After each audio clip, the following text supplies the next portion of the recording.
All right. YouTube chat is working. Okay. Hello. Welcome, YouTube, back for another live coaching session. And yeah, let's jump right into it. Hello?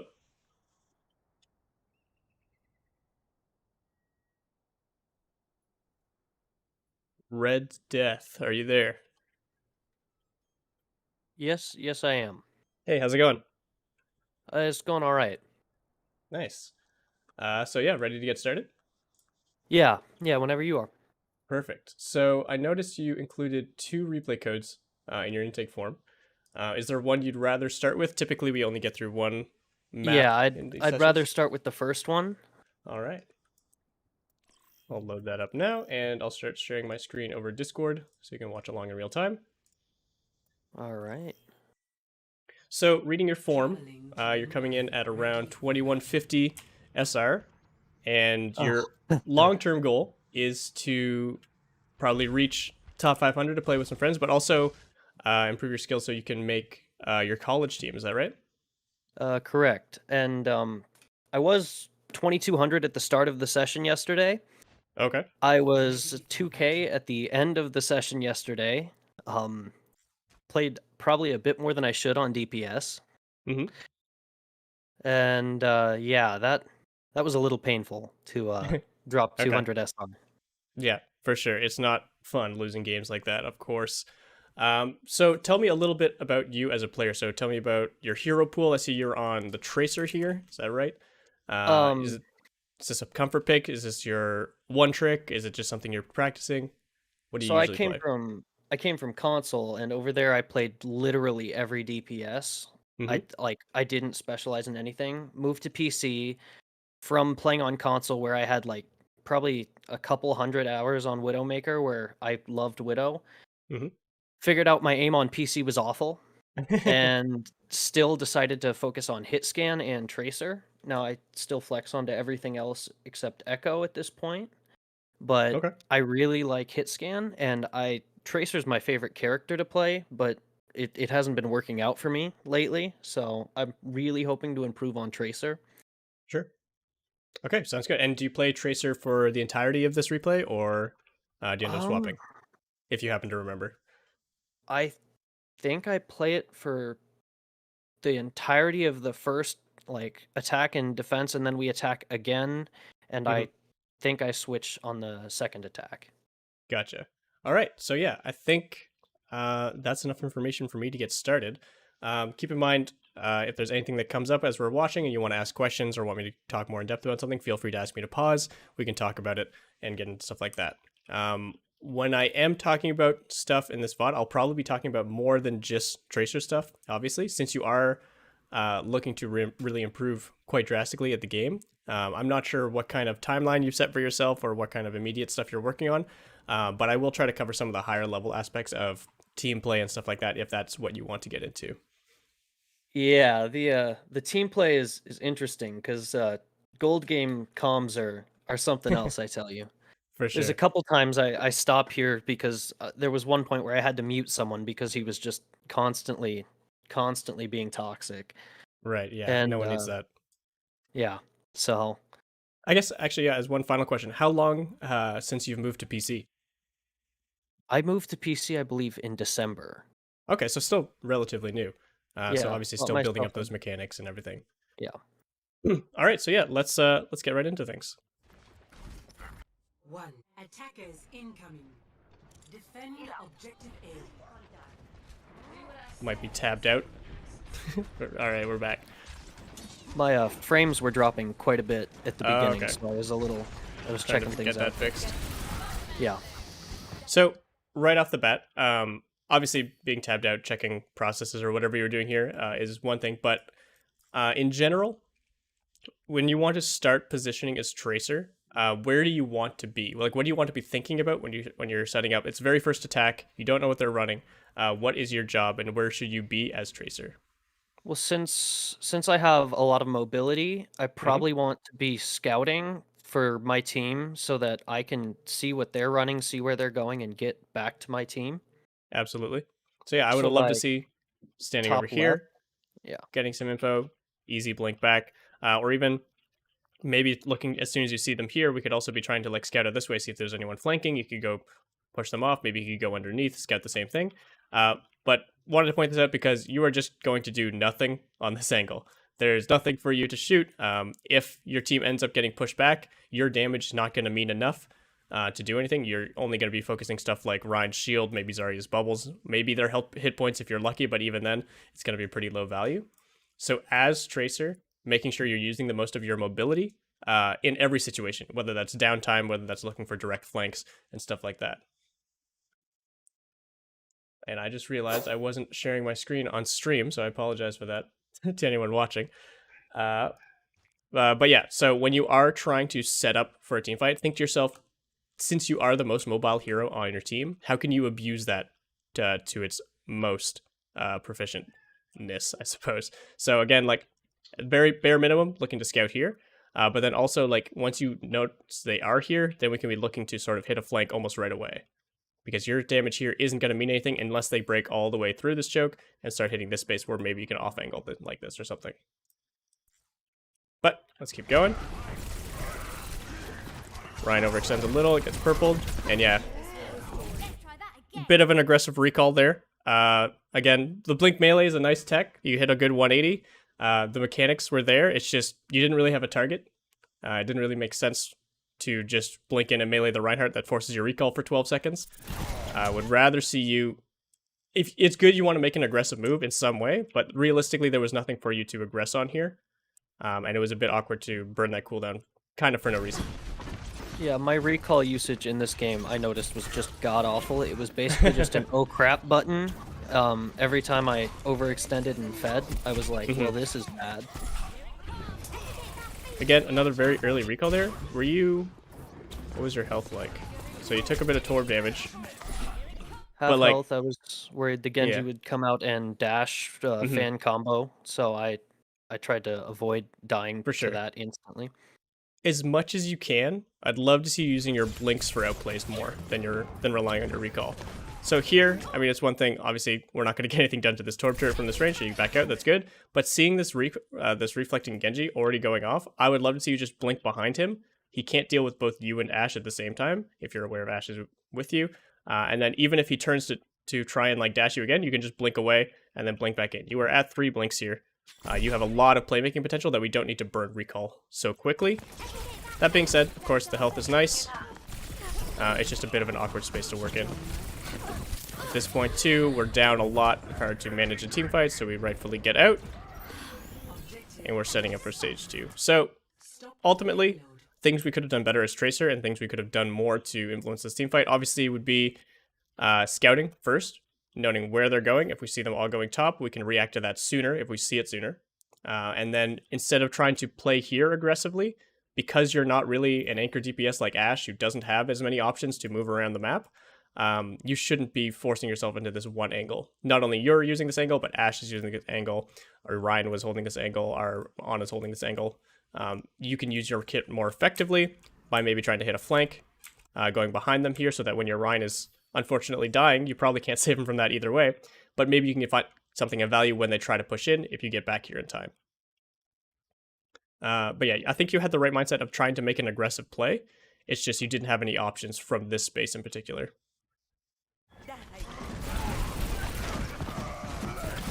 Our Ryan is getting bowled over, which is not good. Again, though, we're locking ourselves. Have you ever heard someone describe maps in terms of lanes before? Not really. I've been trying to watch a bunch of the other coaching stuff that this channel has done recently. So I'm working on like the angle isolation and staying close to cover, but I had not really focused on lanes. I haven't. So lanes are a concept that are especially important to DPS characters, and on top of that, even more important to flanking DPS characters. So I'm sure you've heard the term main before. So like this is main, where the cart goes, where the enemy spawn to our spawn is. The fastest route is typically called main, or if nothing else, it's where the objective is, or where the objective is going. Outside of main, most maps have typically 2 side lanes. So if you think of Nimbani of having 2 side lanes, in this portion of the map, you'd have a side like over here on this flank, maybe on this high ground, and you'd also have this side over here on this inside cover. Anytime you are standing in main, you are the most obvious target to the enemy. That means for you as Tracer, you're going to be easier to shoot, and it's going to be harder for you to get in because they're going to see you coming. So that's why you want to use flank routes like on these side lanes, like instead of playing back here, because again, you're limited in targets, you have to shoot through the Reinhardt in order to hit anyone squishy, as opposed to going around him on these side lanes and trying to find a way in that way. Does that make sense to you? Yeah. So in addition to lanes, like not every map is laid out the same way, obviously, but you should be thinking about flank routes, you should be thinking about high grounds, that let you come from unsuspecting angles. Like even if it means you're doing less damage for a short amount of time, it's going to mean you have more opportunities to get in if they don't see you coming and stuff like that. And this applies to not just Tracer, but every DPS character who wants to get the most value. If you just stand in a straight line, shooting in one direction, it's easy to see, it's easy for you to become a target, and it's hard for you to get through shield tanks like Ryan or Orisa or Sigma, as well as just generally aggressive front lines that are trying to get... It's much easier to deny your damage, is what I'm trying to say. So yeah, to be more effective here, you use your cooldowns, you preemptively set up on flank routes like this, and then as soon as you see this Ryan like maybe push past here, all of a sudden you've gotten access to the Ana. Exactly. It's a little bit awkward with a Torb in the back too, but this is generally how you want to be playing, and less locking yourself into this main lane. And yeah, any downtime like this, rather than just backing up towards your spawn, we could be spending clearing space in these side lanes. Not many people want to duel a Tracer in the side lane. Rarely anyone will want to commit to that duel, so you can use your space, use your mobility a little aggressively here, even though you're not looking to take a fight, to make sure this lane is still safe. Maybe get some extra information, maybe take something like this high ground, and then again, once your team is back from spawn, they are ready to fight, you're already in a position like this to then drop onto valuable members.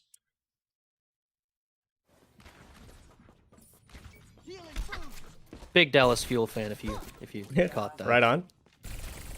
The old stomping ground. Yeah, definitely a good year for Dallas. And again, yeah, all this downtime, again, like, look, we've basically just been walking around, not using our blinks, not really using our characters' cooldowns to their potential. And I would love to see you even doing something similar to this McCree. At the very least, you're getting information, this kind of thing. But even then, like, even if we're expecting the payload to push maybe all the way to, like, this corner, and we're expecting the team fight to happen around here by the time our tanks get back, then again, look at the lanes around this area. Don't be coming in from main. Maybe try to set up here so you can come in and off on an off angle. Maybe try to be on the high ground so you can get around to the back line. These kind of things. I think this is the exact moment I mute the monkey. Ah, gotcha. But yeah, as you can see, like in a situation like this is like the worst way to approach a fight for a Tracer, right? Because now you are far away from any targets that are valuable. Like, sure, you can see a decent amount of targets, but realistically, how many of them do you want to go fight right now?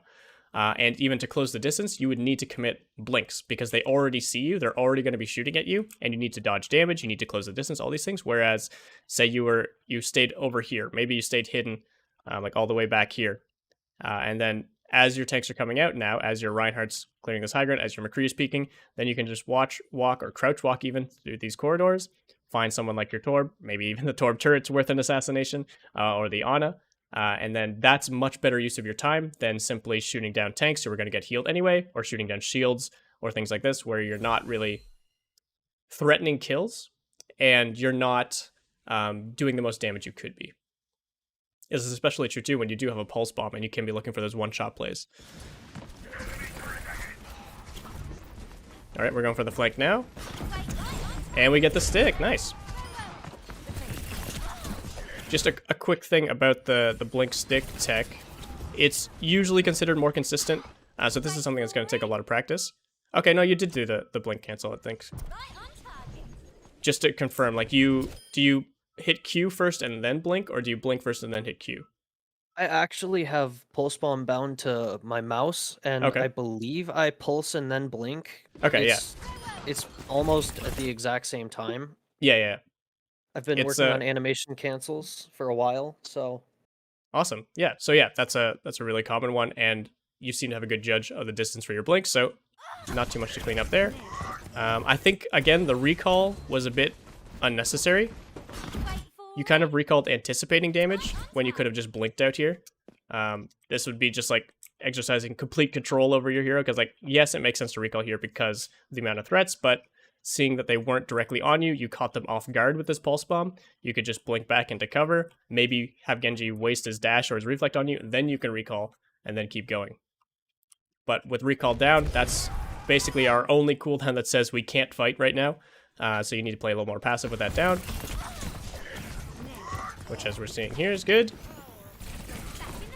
Yeah, this is the positioning we want. Good sprays for good measure.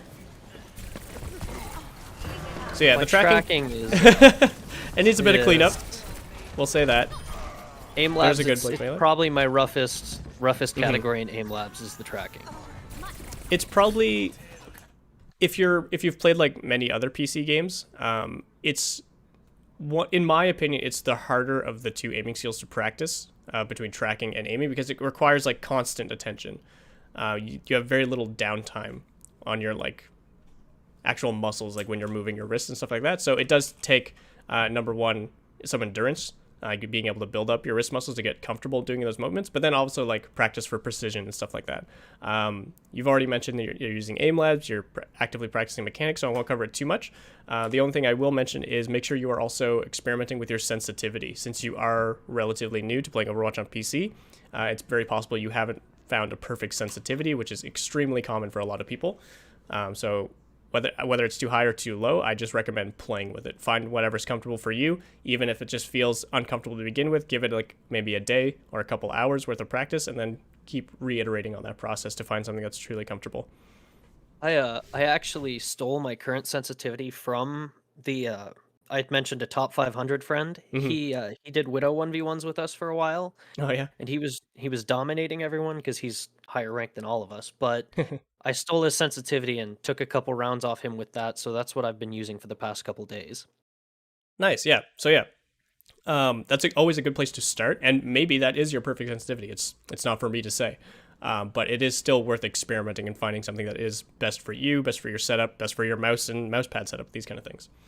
How extreme would you recommend adjusting that by for like? So just what's your if current we're messing sensitivity? around?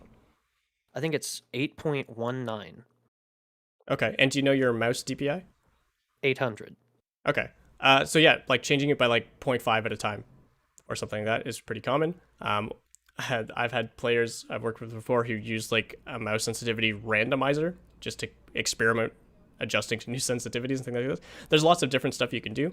I don't think you need to do anything drastic, but just be very conscious that when you are changing it, to like get a new idea of the feel of it and put enough time in it to really gauge whether it's good or not. Because there is also a bit of a phenomenon that I've found where players will swap their sensitivity and then find immediate results, like for the next hour or so, where it feels like ungodly, like this is the perfect sense for them. But then after a certain amount of time, again, it's like fading off, and there's little things that add up that they weren't fully conscious of when they first swapped sensitivities. So it is a matter of time and practice more than anything. But yeah, you're actively experimenting with this stuff, so I don't need to go into any further detail than that. You already know you're not happy with your aim as it currently is, and you're working on it, so I'm happy with that. All right, this Genji, the elusive Genji. Let's rewatch this. So,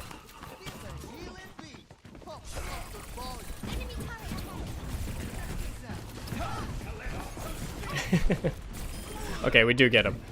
Again, recall there was a bit awkward. One thing I'll say, when chasing this Genji, I'm assuming you thought he was going to fall back to his team, which would have made sense, which is why you cut him off this way. I think you made fine choices. The only thing I would say is you could maybe conserve blinks. You had 2 blinks when you were back here, and you end up using both pretty quickly, and you end up having to wait for your third to come up before catching him. Conserve blinks until you actually see your target is the only thing. But you had a game plan in mind of cutting him off, so I'm not unhappy with that. What I am unhappy with is this recall, though. Yeah, after that, I realized that I should have just taken the health pack and walked away. You don't even need the health pack. You are at 134 HP. You are 15 HP away from full, and you are within range of your team. This is part of the map that your team controls, which is another part of DPS play that's important of knowing too. So most characters, Tracer is probably the most flexible in this regard, but most DPS characters have very limited time windows where they can be in certain space. So what I mean by that is typically like whenever you peek from an angle, if you start shooting or you throw a pulse bomb or things like this, eventually this is going to register in the enemy's brains. They're going to hear your guns, they're going to see your pulse bomb, they're going to see all these things, and they're going to turn their heads and they're going to try and shoot or deter you or force your cooldowns and these kind of things. So by the time that happens, that's sort of your window closing, right? Unless you can immediately finish a kill, you should probably be thinking about getting out during those moments. One of the biggest things that determines how long or how often these windows present themselves are where your team and the enemy team are sort of positioned. So the amount of space that your team has. And I'm sure you've heard the term space thrown around a lot, like make space, we're creating space, all these kind of things. What you need to be thinking about as any DPS character, and this is probably going to be a little bit trickier as Tracer because you are all over the place and detached from your team a lot, but it also means you're a little more flexible and can create your own kind of space. But what you should be thinking about in these moments is, now that you've aggressed all the way over here, where is your team still controlling? When you started this aggression, your team was around here, around where the payload was, and they were moving forward. So if your team was still back here, maybe you force a recall, because maybe if your team just stayed back here behind like a Rhine shield, and the enemy team walked up, this is now enemy space. But since your team was moving forward, since as you were blinking through, you didn't see any threats other than the ones just coming around choke, this space can be considered yours, just off what you saw alone. So let's go back and watch your POV again and think about how your team is keeping up to this situation. So as we can see, we're on payload now. Our Winston and Lucio are jumping. We saw someone here. We saw the Torb, but we see no reinforcements from the enemy team. I don't know why it keeps putting you in the spawn room. By the time we finish the kill, we still know the Torb is alive. We're about to finish this kill on the Genji, and we can see the Rhine and the Zarya just coming up now. Given where our Lucio and Winston were, I would say this space should still be considered safe, and you shouldn't be stressing about needing to recall in this moment or even needing to run to a health pack. You could even technically think about staying aggressive and maybe looking for the next kill. So there's a lot to keep track of in Overwatch, obviously, and it's there's a lot of things that you kind of need to develop intuitions for. And one of those things is going to be the amount of pressure your team is creating based on who is still alive, who's dead from the enemy team, what ultimates we have, what ultimates they have, and what they're using, and these kind of things.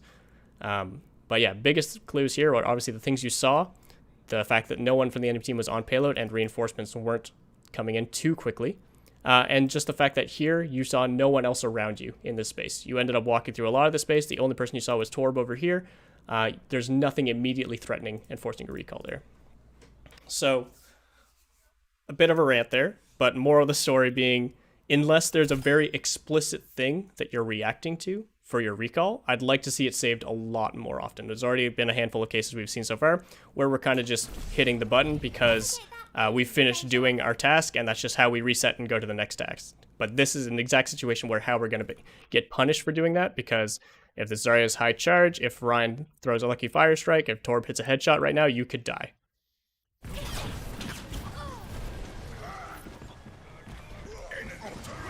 But yeah, that was a lot of stuff. Do you have any questions about any of that? Not really. I think I kind of understand the controlling space and play within what you have and play Yeah, aggressive exactly. still. Overwatch is a very back and forth type of game. Like enemy teams will push, we'll push back, they'll use an ultimate, we'll survive, we'll use an ultimate, back and forth, these kind of things. And when you're detached from your team, when you're not right behind your Reinhardt, for example, that's hard to keep track of. So something you should always be thinking about is, one, what's an immediate threat to me? And if there's nothing on your screen because you're across the map taking a 1v1 duel, or in this case, isolating the Genji in this cubby, you don't need to worry about all the things that's happening in our front line, as long as you know you're like in a safe enough distance away from them, kind of thing. But yeah, in general, for any DPS character, you should be keeping track of that flow. And then whenever we're flowing forward, look for an aggressive flank or something. Whenever we're flowing backward, maybe you need to fall back and play behind our tanks. But it's never like a cookie cutter solution. There's never one right answer. It's just about how you read the situation and what you decide to do in the moment. So I just want to make sure we're actively thinking about those things. Oh man, from the top ropes. I think you watch a lot of high level play. Is that right? I try not to miss an Overwatch League match, and Okay. like I said, I play quick play with the top 500, so I've run into a couple pretty high level players, and I try to play up to that. Mhm. but Awesome. it's That's a really good way to improve. So that's good. Don't stop that. But what I'm seeing here is I think you mirroring what you've seen pros do, and that's like blink onto a shattered target, isolate their head, and beam them down. But as soon as you blink in, you get kind of like a little bit of sensory overload when you see the Zarya bubble, and then you lose a target, and then by the time you actually reacquire a target, they're all standing back up, and the target we're acquiring is Reinhardt, which is another awkward thing about this. So the reason I said I assumed you watched a lot of pro play is because your movements and your blinks in particular look like what pros might be trying to do. That being said, the execution isn't quite there, and I think a lot of the thought process going into those decisions might not be your own, and it's kind of leading you to be a little bit lost in this situation.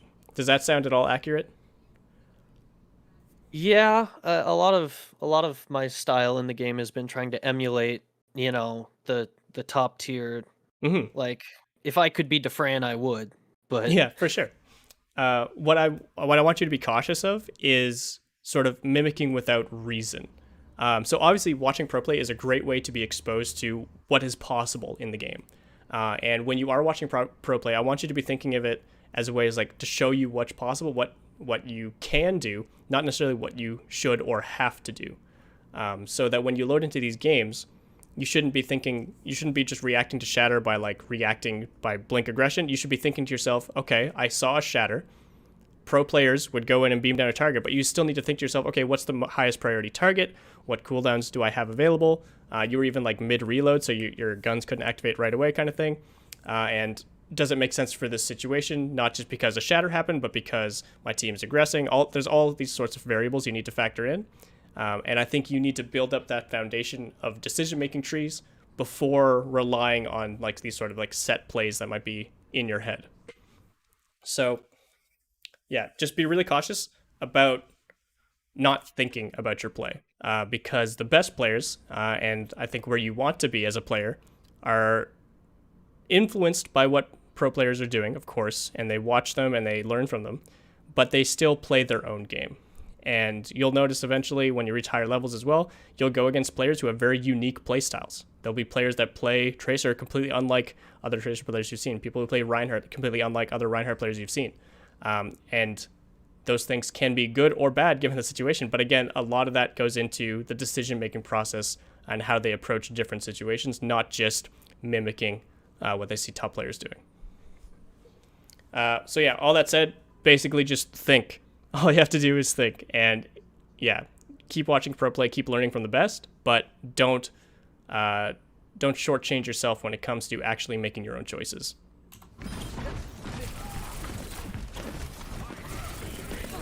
With that in mind too, there is a bit of tunneling going on. You seem to love shooting Reinhardts. Is this an active decision you're making, or is it just, this is the biggest target, I'm not confident in my aim, I click the big German man? Well, it's a bit of the aim thing and a bit of punishing main tanks in lower levels has been like my entire strategy since probably 3 years ago, because as soon as a gold player's shield is gone from in front of them, a lot of them panic. Yeah, fair enough. The big rectangle isn't there anymore. What do I do? Yeah, so and this is a big reason why Bastion is so popular at lower ranks, right? Or Junkrat or Pharah, just these big bursty sources of damage. Yeah. That being said, a lot of games to shield break yesterday. it can happen. So what I want you to think about is this the best use of your time as Tracer specifically? So going back a little bit further. So watching here, okay, this is already not far back enough. So right after the shatter, this is where we start focusing the Rein. I think you can already see from here that there would be better targets that you could have higher kill pressure on if we didn't go chase this Rein around. So sure, yes, Rein's half HP, but he's still got more HP than this Torb or this Moira. And not only that, but he is the one who is more likely to survive your damage than anyone else. So if we were at the very beginning of a team fight and both teams were kind of just standing 6 versus 6 staring at each other, then yeah, breaking their shield or forcing Rein to back up is a very easy win condition, because breaking something of theirs means we can just walk forward onto them, right? But in the middle of a team fight, Rein's shield or Rein's even survivability right now isn't that big of a deal. What is a bigger deal is the amount of healing or damage and kill potential they have. So I would even say Zarya would be a better target here. Unless Rein is completely overextended and he's got no healing behind him, maybe no Zarya to bubble him. If he's the only target, or if he's lower, a little bit lower than this, to the point where you could go in and get the one clip on him. Otherwise, I'd like to see you on higher priority targets. And the highest priority target in most fights are going to be the ones that are most actively influential. So unless, like I said, unless Rein is swinging on 5 people and he needs to die because he's overextended, or he's about to die anyway, higher priority targets here would be cutting off their healing, cutting off their main source of damage. Or if it's Zarya, Zarya can also be their main source of damage.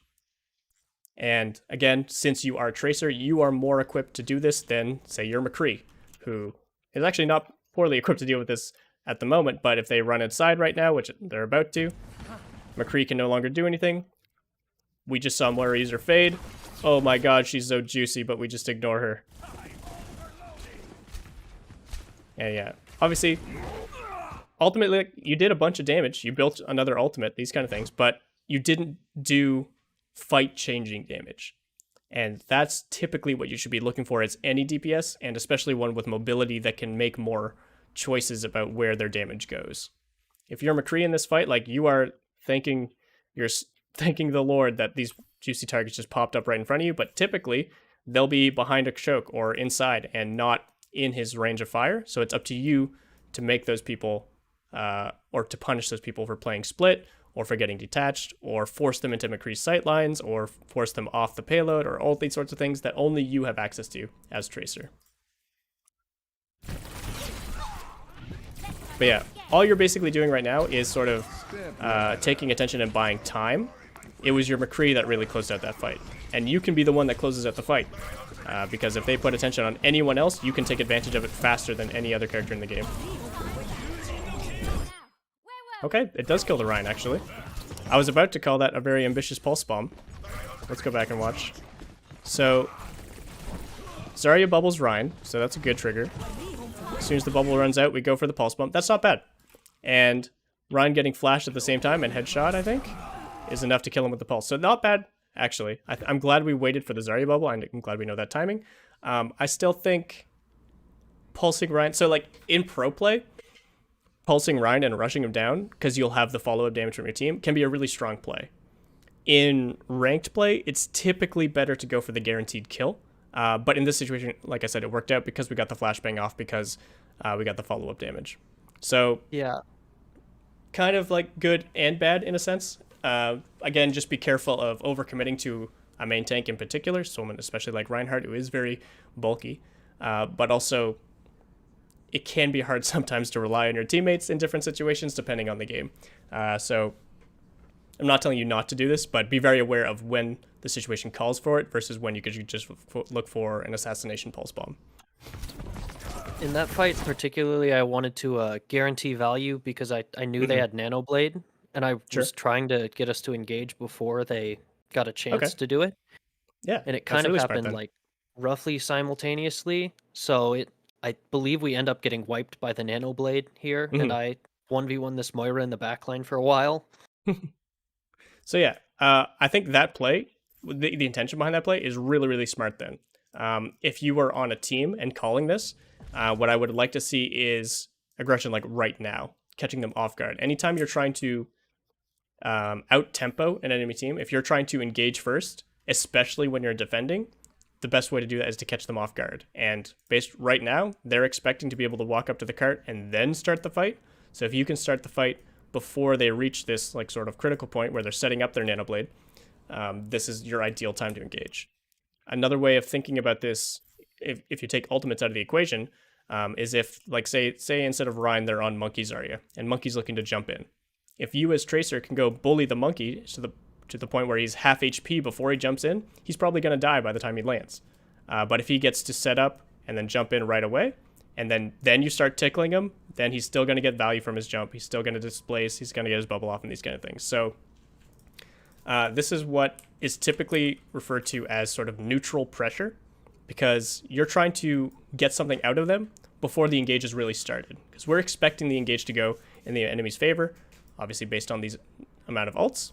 So we find more neutral value, or we find value before the fight really starts by finding that pulse bomb, by potentially killing the Rhine off of it, or killing someone else, by killing the Ana before she can nano is a great example.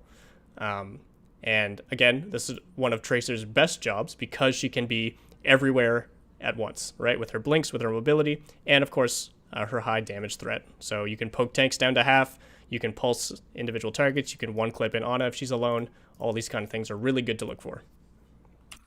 And again, just another reason to bring up pre-fight positioning whenever you have downtime. Positioning up here denies the space from Genji, which is exactly what your Winston's doing. Positioning over here maybe opens up a better pulse bomb angle to the Rhine or the Zarya if they use bubbles, or maybe even on the Ana if she's left alone like this. Just giving yourself more options, basically. But yeah, fast forwarding through this a bit. All right, the blade comes through.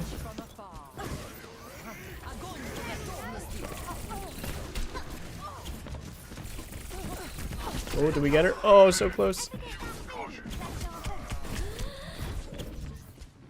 So even though you didn't get the kill there, that really wasn't that bad. And I think your priorities there were better than your previous ones. And maybe it's because the Reinhardt was already dead.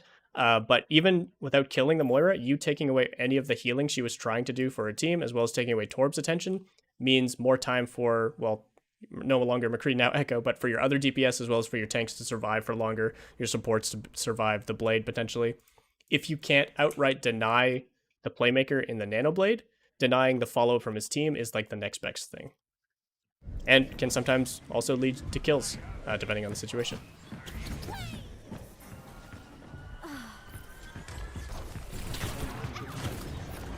Looks like we're not going to be able to touch. That's okay. We're on third point.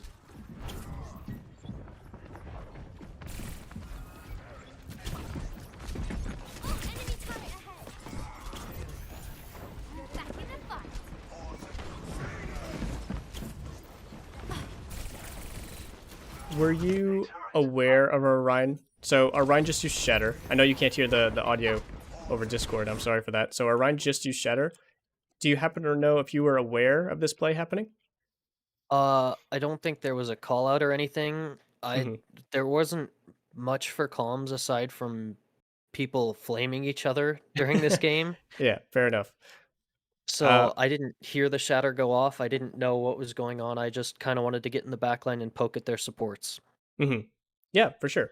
And I think that's exactly what you should be doing. I'd like to see it happen faster is the only thing. So we see here, right now, everyone's already survived the shatter. The primal's now starting to wear off. We've isolated Zarya, but this is sort of like the end of our opportunity window. Maybe primal killing Zarya can extend it, but right now our window is closing, and this is when we're just starting to get in. Why does it keep putting us in the spawn room like that? So whenever you can, reacting to things faster. Again, as Tracer, you can do this faster than anyone. Key things you should need to be looking out for are obviously the kill feed. If we kill their Reinhardt, that's a great opportunity to assume our team's going to be pushing forward and hit the backline. If we use an ultimate like Earthshatter, even without knowing how big it is, it's going to force some sort of reaction from the enemy team, maybe some cooldown usage, maybe they're going to be moving faster forward after they block it, or maybe they all get stunned and then we push into them. Any one of those cases means their attention is not on you, which is an ideal time for you to hit the backline. And again, ultimates like Primal, even if we don't hear a comm about it, we should hear the voice line. We should know when our teammates are using ults just based on voice line alone. And we should be using those windows of opportunity to benefit ourselves, get the most damage in, cause the most havoc, these kind of things. If you're playing other heroes, like more static DPS like McCree or Ashe or Widow, these are times you would be looking to push forward, maybe swing wide, maybe take some extra aggressive shots. Obviously not inside the backline probably. But you'll be using the attention on everything else going on the shatter, on the primal, to your benefit by being more aggressive during that window.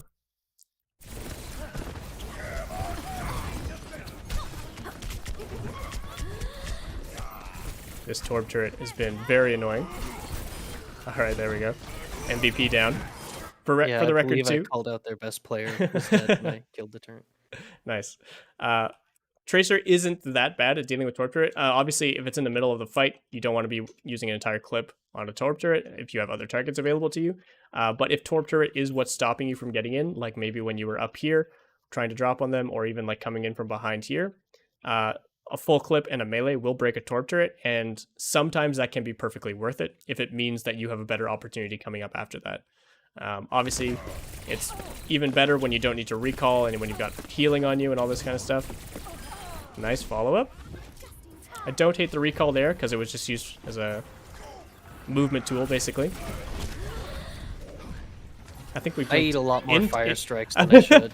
I was gonna say, we almost blinked to catch that one. Dodged that one though. Yeah, that's good. Again, we're basically just tickling this Rhine. If this Rhine dies, it's not because of us, it's because this Rhine really misplayed. And it's from other more important damage sources like our Echo or even like our Reinhardt and our Ana hitting a nade or a sleep or something. Your time would be better used setting up on these high grounds, and then if their Rhine goes down and if we keep pushing, or if the Rhine goes really low and our team calls that, or you see it from up here, then you drop, get the kill, recall back up, these kind of things. Or even like use this opportunity, since they're so focused on keeping their Rhine alive right now, maybe dropping on the Ana. Even if you don't kill her, her not healing her Rhine could mean him dying or not. So again, you don't want to be this sort of behind the shield frontline DPS like you might want to be on McCree or Ashe or other static heroes. You want to use your mobility, you want to control the map, you want to capitalize on any advantage you see, and you can only do that when you give yourself the best options. Again, imagine right now we're trancing and we nanoed our Rhine. I'm sure you can tell this fight's about to push forward in our favor. Imagine if you were able to drop down right now, kill this Ana who's at 1 HP, force this Moira to fade, maybe not go all in on the McCree unless we see him use his flashbang. But you could do a lot more disruption and damage and find more kills by being in the backline right now than by trying to work through this enemy Reinhardt. And to be honest, it's not impossible to work through this Reinhardt. Like, you could triple blink and just get on this Ana, but obviously, like I said before, they'll see you coming. It'll be easier for them to react to, and it actually costs more resources from you. You could be up here with 3 blinks, dropping on them, outplay the sleep, outplay the flash with blinks alone, get the kill, recall back up, while your team's doing their own thing.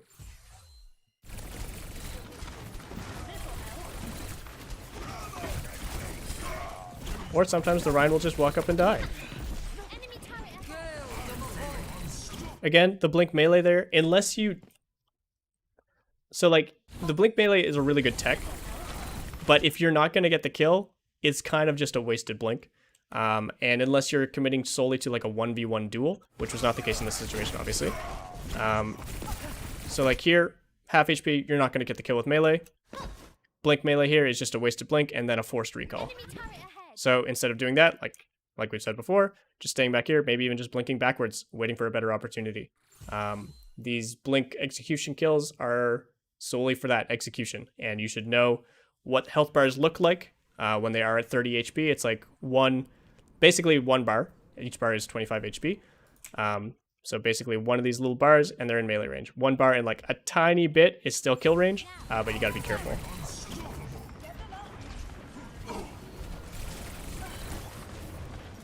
Again, we just killed their Ana. Imagine if you were up here, maybe in a position to pulse the Torb or McCree or the Moira. But because we've already committed so much time here, we no longer have time to rotate. Because we spent our time blink, recalling, trying to kill the Moira, we could have spent that time instead resetting, knowing that this fight was sort of on its last legs, our opportunity window was closing. We set up for the next opportunity window. We use our downtime instead of trying to get the most tickle damage in the front line and focusing solely on reacting to what they're doing. We prep a proactive move. We set up our trap card, and then we drop on them as soon as they step forward, kind of thing. And just to cover it, so I make sure I do, that's how this would look on Tracer, for example, since you have mobility. But if you're setting up with someone like a McCree, for example, this could mean even just like setting up on a flank. So if you're expecting them to push around this corner, maybe instead of setting up behind here, where you're forced to shoot Rhine shields and stuff like that, maybe you set up on a flank like this, and maybe get an off angle, so if Rhine over-aggresses, you can shoot backline. That would be like McCree's version of an aggressive play.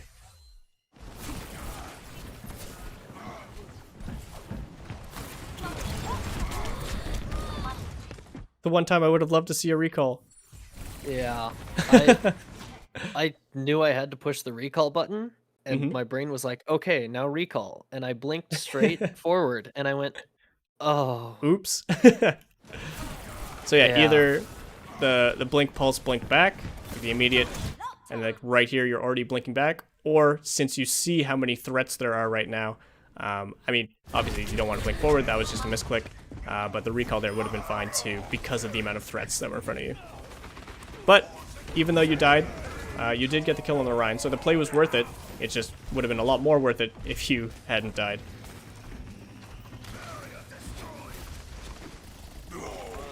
Alright, our Rhine is now the one running in aggressively and dying.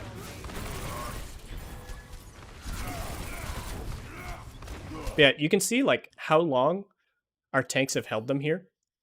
And outside of this pulse bomb play, your damage has been pretty insignificant. Whereas, so like seeing how long they've stayed in this area, this is how long your opportunity window is to find a drop that benefits you, to find a target that benefits you, to set up the perfect one clip angle to do all these things. I think you can see like we've had like almost 3-4 fights in a row where they've done nothing but sit in this space. They haven't contested high ground. They haven't tried to get a flank. They haven't done anything besides push up around this corner. And you as Tracer are the only one well equipped. I guess technically Echo could as well. But since she's a lot less mobile than you and not quite as survivable without recall, she would rather play a little bit safer here and use like verticality as her off angle, whereas you can use a flank. So yeah, always looking for those opportunities. We're getting locked into these fights for too long, and we're not giving ourselves enough opportunities to really be the difference maker.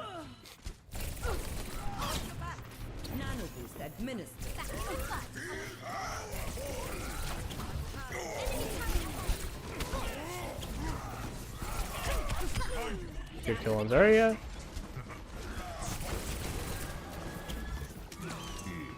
They called McCree was top there, about to high Okay. noon, so that's where Nice, I was going. good rotation.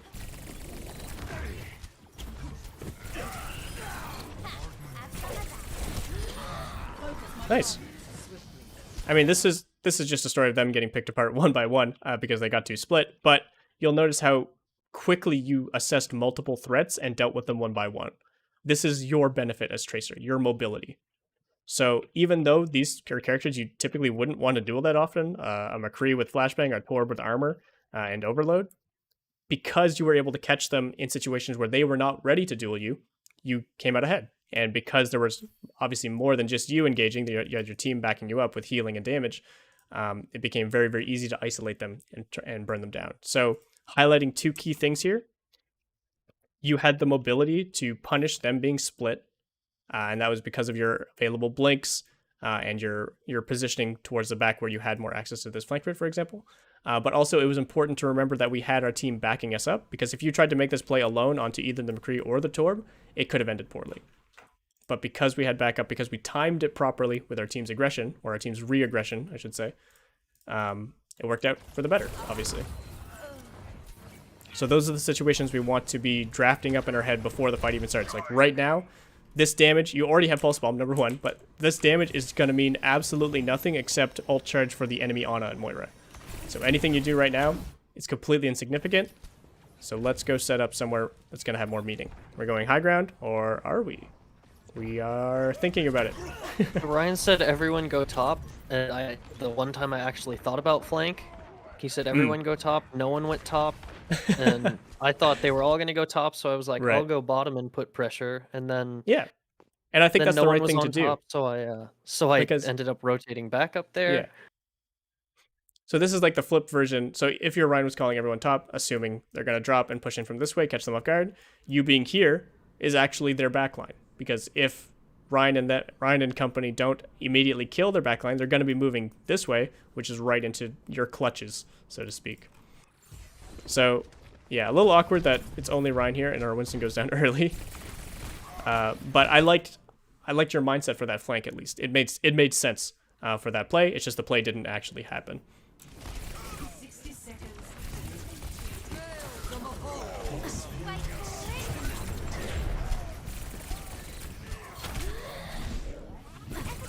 You see how much? Okay, so Pulse Bomb could have been cleaned up a bit.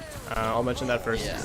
Yeah. So obviously, with anything, Make sure you're predicting, and your crosshair's even like a little bit behind Ana when it should be like right in front of her in the direction she's moving. But that's not a huge deal. But I want you to notice how little attention Ana gives you. The only thing she does to respect your damage is nade herself. It's not until the McCree and the Zarya come back that you actually have threats. So just pointing out that if you catch them off guard, so one of the fights we were talking about before, if we drop behind them, their Ana doesn't want to deal with you. Ana wants to heal her teammates. And until you start facing like really high level players with really strong mechanics and game sense, these Anas probably aren't going to fight you almost ever. And you should be testing yourself to see how fast and how often you can find these kills before the Ana gets back up, maybe even before she nades herself. Or you be a little bit more strict on yourself, so you wait until she does use her nade or her sleep dart and things like this before going aggressive on her. But there's always going to be opportunities like this, and there's always going to be people with split attention that you can be banking on, that you can capitalize on every time it happens. So that's a goal I want you to set for yourself, is try to read people's attention a little bit better. And an easy way to do this, like we said, is when your team is going aggressive. When your team has numbers advantage, when your team is using ultimates, all these kind of things.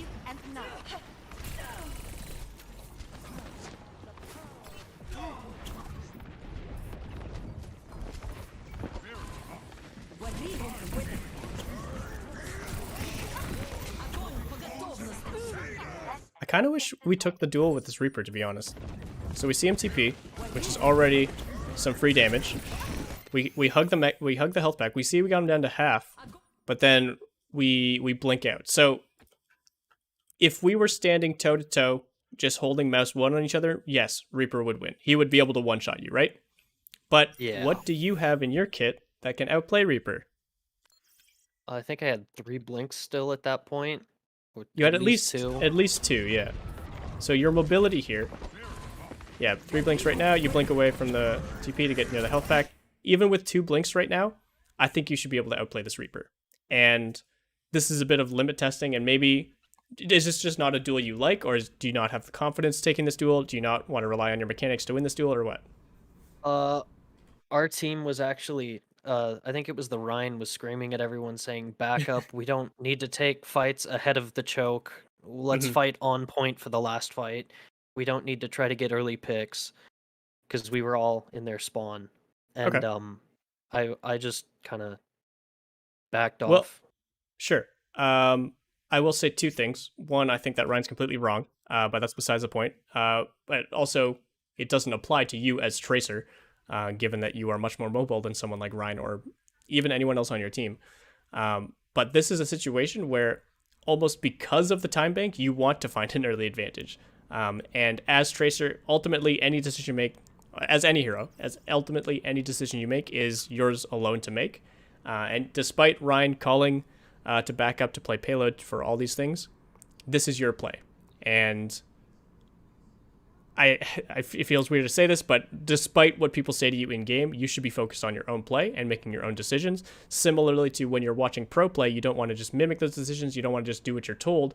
You want to use them as use case examples so you can be more educated for your own decisions. But again, you still need to make your own decisions. So here, yeah, you're thinking to yourself, okay, I want to go back to point. Ryan's on point. They're probably pushing up right now. But I can kill this Reaper probably. And that's going to benefit my team. And Reaper's not going to be back until overtime.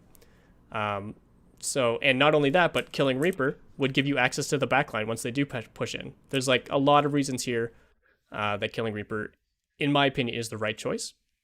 But I do understand the pressure of the last fight situation, not wanting to be the one caught out, these kind of things. So we do back up. We go for a shatter.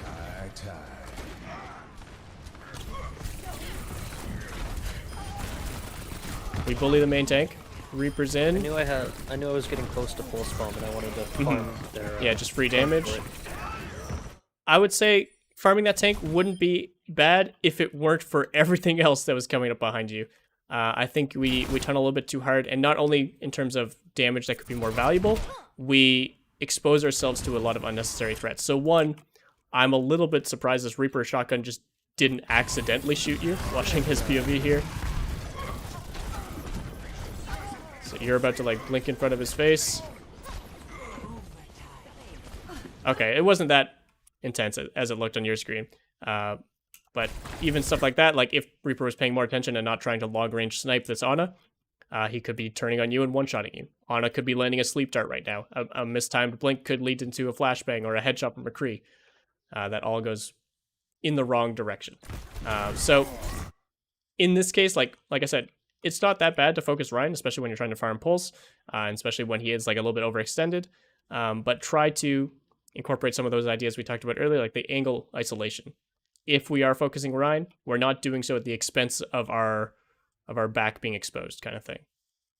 Maybe it even means like you force this Reaper back. If we see him drop or anything like this, maybe we can even stay up here and shoot Ryan from above.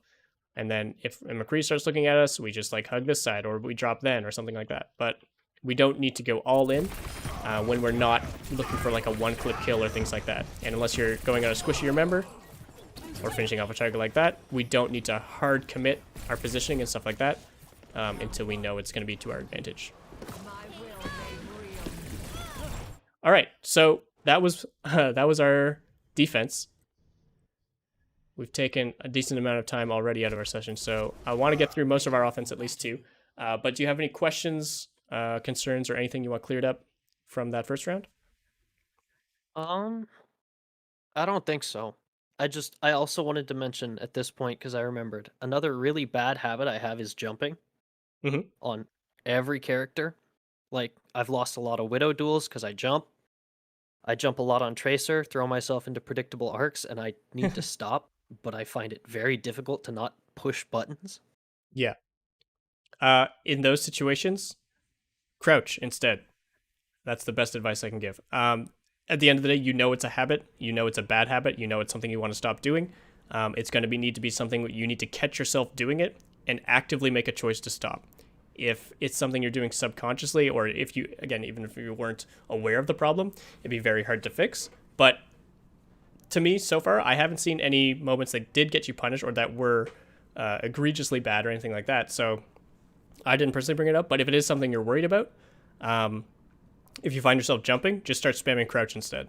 It's going to be good for walking around. It masks your footsteps. It's going to be good for dodging shots when you're strafing and things like this. It's going to build up those extra muscles for whatever your crouch key is bound to. If it's control, it builds up your pinky, these kind of things. So it's just a better habit to have, and it lets you keep pressing buttons. That would be my only real advice. But ultimately, like I said, it's a discipline thing. It's something you need to be aware and actively working on until it stops being a habit, realistically. It's a very common one to have, too. People love jumping. 2, 1. Yeah. Attackers incoming. So going into attack here, one of the biggest things I mentioned on defense, again, was the pre-fight setups and being able to scout and make more informed and better decisions based on positioning and things like this. How do you think your job as Tracer changes when you're on attack, if it changes at all? I'd still probably want to scout, but I'm not as safe in doing it, so I probably need to be careful because, they, I guess respawns are roughly equal on this point, but I don't know. I'd say something just tells me I'd feel like scouting, but doing it in a safer way here Yeah. is probably the role. Yeah, so there's two main things I want to point out that are different on attack and defense. So on attack, one, you're right, you need to be slower because, well, one, they have defender's advantage. They're going to be inherently less exposed because they're not trying to move through the map like we are. They can play on high grounds for free, basically, especially first fights. They can play wherever they want. Their backline's going to be expectedly safe. So we need to play a bit slower, gather more information, and make a cleaner call once we do decide to commit. We can't just sort of like half commit forever because eventually they're going to poke us down, they're going to wear us out, and we're not going to have enough of the map to fall back onto. The only other thing that's a big difference between attack and defense is you can actually leverage objective pressure a lot more on attack. And this is a pretty important concept for Tracer players specifically. It's probably not going to come into play this first point, especially not against a Torb, but something that can be good if you can't find a way in. If you can't find a way to get on backline members, if you can't find a way to flank all the way around here, if you can't find a way to get back here and catch people that drop off the high ground or something like that, something you can do that is still beneficial is touching the point. And what makes you so good at touching the point is, of course, anyone that drops to touch, you can outmaneuver and outduel. But also, if you do get poked out, you can decommit or you can leave the fight, go get a health back, go get some healing from your team. And any pressure that goes on you hopefully shouldn't be lethal unless they catch you really off guard. And then that's time for your team to push through. So in the same way that your team engaging creates space for you to flank over them, like we talked about on the third point, you, quote unquote, engaging and touching the point and creating objective pressure creates time and space for your team to walk through hard chokes and stuff like that. So bit of macro stuff there. Again, these aren't things that are necessarily going to apply to a lot of your ranked games, but is a pretty important concept for Tracer players to understand, is how they can leverage map pressure and especially objective pressure to their and their team's benefit. But yeah, you nailed it right on the head. Play a little slower, play a little safer, gather more information before committing, because it's going to be harder to find a way in. Again, don't want us behind Reinhardt Shield. I'm just going to make this a rule. I'm trying to think of a reason. I'm sure there's some reasons, like if you're 1 HP, or if it's only you and Ryan versus someone without a Ryan, sure, you can fight behind Ryan Shield. But when you're opening a fight 6v6, your damage behind Ryan Shield is going to do exactly nothing. And our Echo and Winston are playing around main. I would like to see you playing either like underneath, going to point if they drop, going up behind them to catch them from behind, maybe even just following up our Winston when they jump up in these things. But your damage here is not what's getting you through the choke. It's going to be stuff like our Winston jumping in, bubbling their backline to zone off their healing. It's going to be our Echo sticky bomb damage, things like this. Things that are getting past the shield, not through it. And unless we're playing more static DPS that don't have these kind of options, then we shouldn't be playing behind Reinhardt Shield. Reinhardt Shield should be a last resort. All right, are we hitting the flank now? Okay. Unfortunately, 2 of us go down. This is exactly like a timing thing. If you were coming up from behind here, like, I'm not saying this fight works out. I'm not saying your Echo and Winston don't die, but you'd be able to do a lot more from back here than even from here. Even if you hadn't got poked out, even if you're trying to follow up this way, you have much juicier targets from this angle. If you came from underneath, for example, and started hitting the backline, and maybe you being in the backline distracts the McCree and he doesn't hit the Echo, or distracts the Hog. I don't know if he hit a hook or anything, but it doesn't need to be a kill. That's the benefit of your flank. But just your... Oh, wait, it's the McCree up there, actually. Never mind. But yeah, it's not just kill pressure and stuff like that. It's the attention that you get and how annoying you are to be in their backline that's beneficial. Yeah, even stuff like this. It's taking attention away from the choke. It's making it a lot easier if they were there. So this is a bit of a timing issue more than anything. But if your team was ready to push in right now, it'd be free. The Ryan left the choke, the Hog left the choke. Oh, he's 1 HP, but we weren't sure. Tragic. I knew he was 1, but I was afraid to commit and die. Yeah. Getting So a little bit flustered here. Okay. Went in the back and pressed Yeah, the that was... respawn. That was really, really good. So, one, pointing out that just you're able to follow up this damage that Echo got. I think it's a bit of a lucky timing. This isn't something you guys coordinated, but this is the power of positioning and flanking, right? If you were still back here or on the ground or even on this high ground, this would be nearly impossible to finish this kill. But because of where you were, you got the kill, no problem. We are more focused on spraying the ground than we are on the Ana, which is one thing. But I think we do get a little bit flustered in our close range tracking too. You seem to be really comfortable at like these mid ranges, like this range sort of like here, which is basically you're close to your maximum effective range. Your spray pattern is like a little bit bigger than the character model right now, which isn't bad. This is probably hitting like 75-80% of your shots, which is good. But then once you do close the distance, like when you get into these closer ranges, you seem to swing your crosshair around quite a bit, especially left and right, from what I'm noticing. So when you play aim labs, do you play the specific like Overwatch trainers, or do you play just like tracking training? So far I haven't done any Overwatch specific stuff, just all of the like general training category Gotcha. specific stuff. I don't know a ton about aim lab. I mean, I play it myself, but not very in depth. But I know there are some specific Overwatch training tracking things. I think they're designed with Soldier's Gun, but I'm sure you could find one with Tracer's guns as well, which are really good because they test your tracking at different distances. And it's not just on a 2D plane where, so if this is aim labs, it's not just spheres moving like left and right this way or like left and right this way. They move like in 3 dimensions all around you, and it's up to you to incorporate movement in your tracking as well, which I think is very important for Overwatch specifically. So I would recommend looking up some of those games. Personally, I found them more interesting than the standard tracking games as well.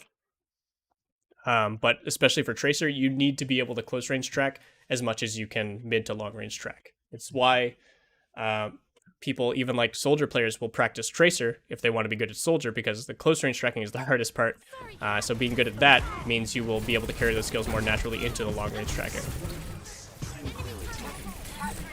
Ooh. Oh no! Obviously, I mean, a few things you could have done here. Just better like blink dancing. So this hook, I'm surprised it didn't hit. It must have like hit the ground or something. But reacting to hook with a blink, very, very common situation to be in. Reacting to any cooldown, really. But also just being in awkward positioning based on people's gun shot. What's the term I'm looking for? Recovery time. So knowing recovery time of guns for Roadhog, for Reaper, for McCree, for Torb, these are important things as Tracer because you can not only dodge like their shot timings, for Widow especially, of course, but you can also start counting like reload timing and be able to know to save your blinks and go aggressive when they're reloading. Make sure you're not recalling at the same time they're reloading, these kind of things. But all that is pretty like high level game knowledge and stuff like that. But very least what I'd like to see is a better reaction to the hook, because like I said, it did look like it should hit, and unfortunately the scrap gun is enough. A well-timed or a well-aimed shot from the Hog for sure, but definitely still outplayable from us. Alright, skip forward a bit. Don't want to go too far over time, so let's try and get through this attack.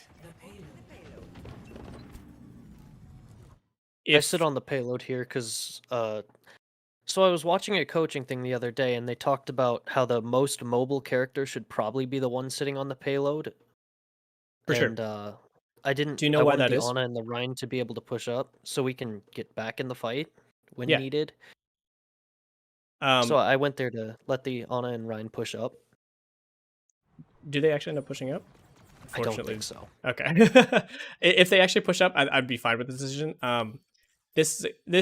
That concept is mainly applicable in team play, in coordinated play, where you can coordinate properly with your tanks, with your supports about not only are they pushing up, but they're pushing up for priority position. So it's not just pushing up to this corner, it's pushing up to get like Rhine and Ana on this high ground and make them extremely annoying to walk through as they're recontesting. So in team play, absolutely 100%. Most mobile person is typically the one on cart.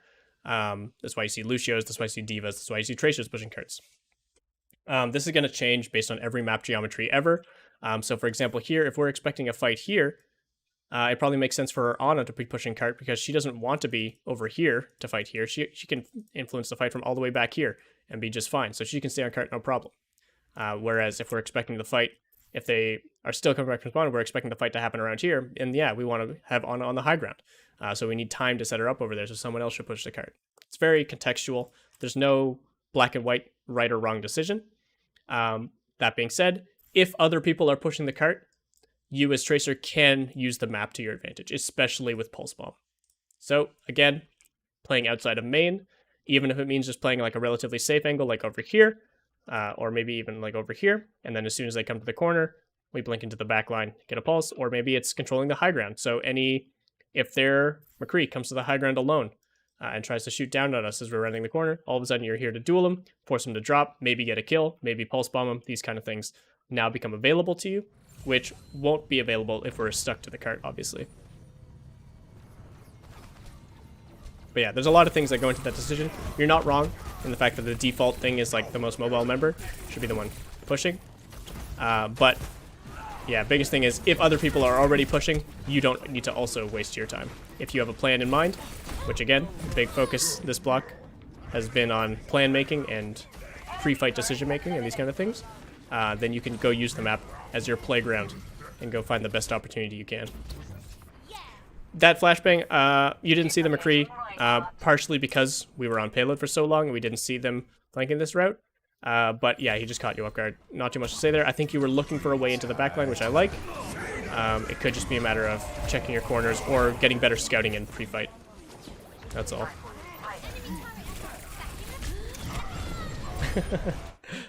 a little bit of fluster here. So we go down, we get a health pack. We see the I thought Rhine. that was our Rhine for a second, and then okay. Nope. And it's actually like a Torb headshot that gets us here. That's why we go so low. So biggest thing here is just angle isolation. Unless you were going out of this doorway to go commit on this Moira, in which case I would have liked to see you blink, get behind her, kind of thing.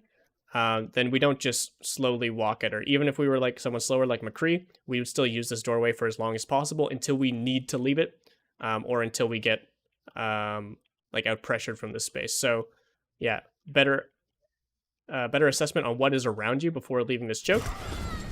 I mean, we do get the pulse on Ryan right before dying, so that's something. But yeah, no need to eat that headshot, no need to eat the Torb damage, obviously, when we can use that cover and be more explicit about when we're leaving cover and for what reason. The payload has reached the checkpoint. You don't look impatient, but you look like you like playing really fast-paced, and which is probably why Tracer is a comfort pick for you, because she is very fast-paced, she is very fun to play. But it's important. That's yeah, it's about going fast. Yeah, for sure. And that's fun. I 100% agree. I love playing Tracer. But it's important that in order to play not only fast, but fast well, you need to be able to intake information as fast or faster than you're deciding what to do with it. So being explicit about these steps and this information gathering and taking these proper fights, it looks like we're about to end the map, so I'll just let her play out here, is boring, and it's not fun, and it's not running around jumping and clicking heads, but it's necessary in order to become a better player. So a lot of the stuff I've talked about doesn't even revolve around like your actual team fighting. It's about how you approach team fighting in general and how you set up for them. I think really the best examples were the fights we saw on third point where they were attacking and we could have dropped down behind them. Like I said, it takes time out of actively shooting the enemy. It takes time out of doing what you want to do, which is running all over the place and shooting heads and stuff like that, playing almost like a deathmatch style game.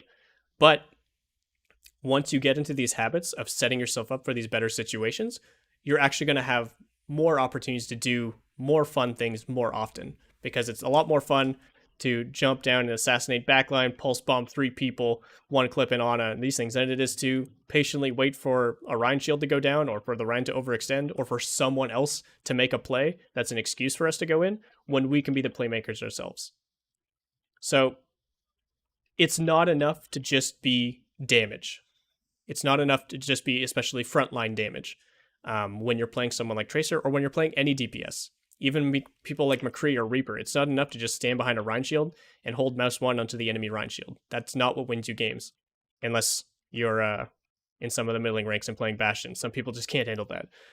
But the way you make a bigger difference, the way you take control of these games, is by being more proactive, more aggressive, and smarter with your decisions. So again, to recap, the biggest things I'm giving you for homework and stuff to work on is less time spent with your tanks as Tracer. We're going to focus pretty heavily on Tracer for this feedback, but it does, of course, apply to other DPS in different contexts. But yeah, if your Rhine shields here, you do not need to be shooting this direction. You want to be playing around enemy Rhine shields, enemy tanks, enemy everything, or above if the map calls for it, these kind of things. Use your mobility to your advantage. Don't play like a McCree just because you're technically hit scan. Give yourself more options, test yourself further, go for riskier plays. If you get punished, that's fine, it happens, but you're not going to get better unless you really push yourself to try those plays. So that's the biggest thing. Number 2 would probably be, obviously your mechanics need some brushing up, but this is something you're working on actively, so I'm not going to go further in depth into that. But yeah, number 2, outside of mechanics, would probably be just a little bit of macro knowledge and a little bit of game sense around. Try to focus for now on your own team. Focus on moments where your team is going aggressive. Anytime your team's going aggressive, you are already in the enemy backline. You're going aggressive yourself. And again, you can't even do that without the proper decision making and setup beforehand. So focus on things that you notice are reasons for your team to go aggressive. Easy ones, like we said before. If we kill someone on the enemy team, we're probably going to push. If we are using an ultimate, if we use Shatter, Trance, Primal, any of these things, we're probably going to push. So listen for those audio cues, look for the kill feed, these kind of things. And anytime you think we have an advantage, assume we do, even without perfect information, go for an aggressive play. Don't like triple link into their backline if you don't see your team following up or anything like that, but look to set up for an aggressive play. And yeah, I think that would be the gist of it. Again, do you have any questions? Anything confusing that we talked about? No, I'm really, really thankful for all that you've helped me with, and hope to take it into my rank games and get that 200 SR back this week. For sure, man. It's a good thing to remember too when you are learning new concepts and you are improving. When you're trying to work these things into your play, like it's one thing to sit here and listen to me talk for an hour and realize like, oh, I could do this here, I could do that there. It's another thing entirely to go into your next game and actually try to implement these things. And something we say to a lot of players, and I think this is pretty evident most on DPS players, I would say, is it's almost expected for your performance to drop until you can fully adapt these things into your play. It's almost expected that you have a harder time playing the game. It's almost expected that you're forced to play a little bit slower because you're making new decisions, you're working with more and new information. But give it a couple weeks, give it a month maybe, and you'll see those results come in. It won't happen overnight. But improvement will be there as long as you keep up your focus and dedication to improving. All right. But yeah, that's all from me, man. Thanks so much for the VOD. Thanks for coming in. Thank And you. yeah, good luck in your games. Thank you very much. All right, have a good one. Bye. You too. Bye. All right. Session done. Sorry again to those watching for the early scene change. I forgot to actually show the gameplay, which is a bit of an important part for reviewing VOD, I suppose. But yeah, hope you guys enjoyed. Hope you guys learned something from that session. It's always fun reviewing Tracer players, even though I'm not PECO's dedicated Tracer player. Anyone out there could probably learn more from Deadly specifically, more than me, on Tracer at least. But always fun to review. Lots of stuff to talk about. Tracer is just one of those heroes, similar to like Diva, or like Lucio even, where you can always be doing something. And it's like there's so many players that just sort of default into one mindset and don't realize how open their choices are, which is always fun to point out. But yeah, that's it for me today.